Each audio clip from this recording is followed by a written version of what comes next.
Now, PM is coming to you from Warrington today in the northwest of England, a town that we focused on in the past, actually, as a political bellwether.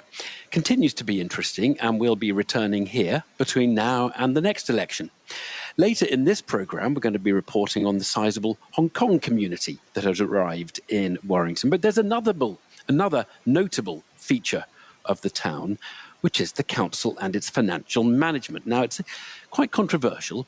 Here's what they've been doing: borrowing money and investing it, often quite speculatively. The hope of the Labour-run council is that you borrow money to make money. You pay a low rate of interest on the debt and make big profits on the investments. Quids in. But if it's that simple, wouldn't everyone be doing it? Certainly most councils don't. Well, while here, I wanted to test the arguments. First stop just outside the town hall with the leader of the Conservatives on the council, Nigel. So we're standing in front of the historic town hall in Warrington, and we're looking down towards the Golden Gates, which has a bit of a history. It was bought for somebody else, somebody royal, but I think the Mayor of Warrington managed to purchase them, and we're very proud. Now, that is a reference to a purchase by Warrington in days of yore. The council's had quite an interesting policy of spending money or investing money in the last few years. Unusually for councils, Warrington decided to borrow a lot of money from government and then invest it with the idea of making money and use it to subsidise council tax. These huge investments, which now have created a debt for us of £1.8 billion. The figures are astronomical for councillors to try and deal with that amount of debt and to scrutinise that and to worry about all those investments, some of which have gone wrong. We'd rather look at all the council services, the social services. That's what councillors should be worrying about. I don't speak for the council, but their line will be, we can look after potholes, more potholes and more social services if we have money. And if we can make money by investing in things, it's quids in for the people of Warrington. That's right in theory, but if any of those investments go wrong, it's Warrington taxpayers that are on the hook for that. People are worried, genuinely worried. I think it's about £10,000 per person in Warrington now that we're on the hook for this debt. Is the fundamental problem here that your government, the Conservative government, haven't funded local government well enough? All councillors will want more money from the government, and I'm no different. Warrington officers do a good job in making the case for investment in Warrington, but with these investments, the confidence is lacking. Talk me through some of the things that the Warrington citizens find themselves shareholders in. Give me some examples. Warrington invested in an energy company called Together Energy. That went into administration. Warrington have invested in a start-up bank, which we think is risky. We've invested in supermarkets, in hotels, in a business park in Warrington for over £200 million. It's almost like a bank or a hedge fund now in Warrington rather than a council. A couple of weeks ago, Bloomberg announced that Warrington has investments in junk bonds. What are we doing investing in junk bonds? It's crazy. Well, you heard reference there to Birchwood Business Park. Yes, the council have invested in it, and I'm now standing in it. A rather splendid business park it is too. Where better to meet the Chief Executive of Warrington Council, Stephen Broomhead. Stephen, hello. It has been a deliberate political policy to increase our resources because of austerity for the last 10 years. So we have debts of just £1.8 billion. They are all secured against assets. Our borrowing is actually long-term, and we borrowed at very good interest rates.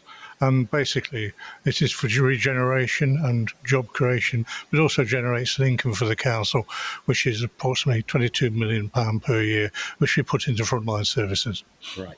Now, we're in Birchwood Business Park. That would be one, perhaps, of the less controversial investments. Yes, 6,500 jobs, in high-value jobs in the nuclear environmental technology business. We bought this park 4 years ago to make sure that we retain control of the park, and we want to develop it.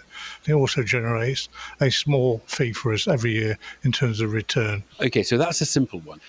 What about, I don't know, a start-up bank or a a solar farm in Cirencester. What's that got to do with the people of Warrington? Well, the solar farms, we have 3 solar farms actually, and that's about our approach to the net zero challenge. That's generating a lot of energy, which also provides, again, additional resource to the council. We took an investment in a bank that was to support SMEs who couldn't get borrowing from existing lending resources. And that bank now produces a profit. Is it right, there was a Bloomberg report that Warrington was investing in junk bonds, that's high-yielding bonds that give you a very good rate of interest, but come with a bit more risk attached. Is that correct?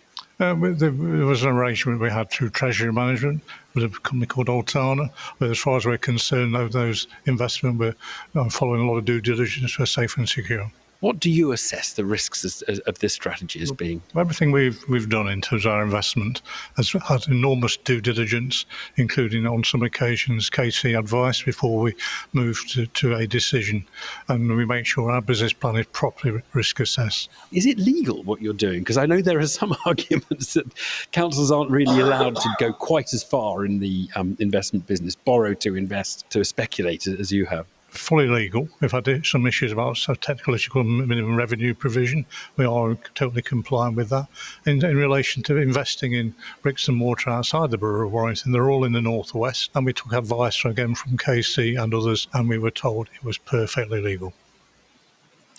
Stephen Broomhead there, the Chief Executive of Warrington Borough Council. What is the guidance? What are the rules about how local authorities should manage their money? Stuart Hodnott is a senior researcher for the Institute for Government and joins us live on PM. Stuart, Warrington, as I understand it, is kind of pushing the boundary here. It's not what other authorities are doing. There's a real range of different approaches that local authorities have taken to this type of investment. Warrington is certainly one of the outliers in terms of social care authorities, in terms of unitary authorities. The only authority, apart from them, that's borrowed more in proportion to their income is Thurrock, which obviously has gone quite wrong in the last year or so. But in terms of non-social care authorities, they're not that exceptional. Other ones, for example, Spelthorne Borough Council have borrowed in the order of 95 times their income compared to Warrington, who are about 11 times their income. Wow. Now, I suppose our listeners are thinking, is this a good idea? We heard I think it's a bit less than £10,000 per person in Warrington, but we heard the figure. It's of that order of magnitude that they borrowed on behalf of everybody in Warrington.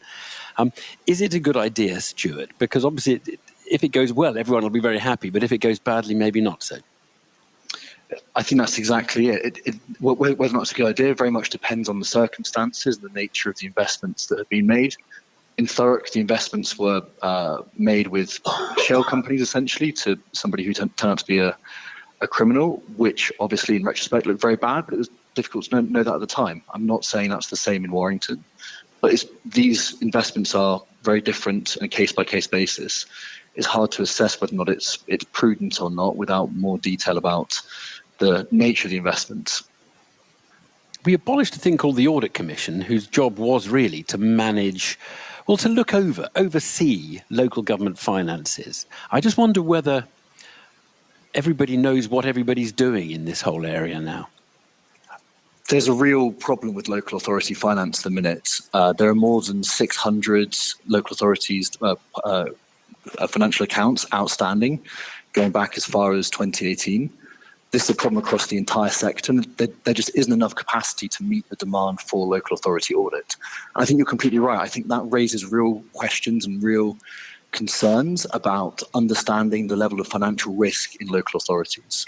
And that's something that could be partly related to the Audit Commission, that is true, which was abolished in 2015, but probably isn't entirely related to it. And it's difficult to know whether or not the abolition, or if it hadn't been abolished, we would now be in a better situation in terms of local authority audit. But I would say it certainly hasn't helped. Yeah, Stuart Hodnott from the Institute for Government. It is a really fascinating area. Thank you so much. Now,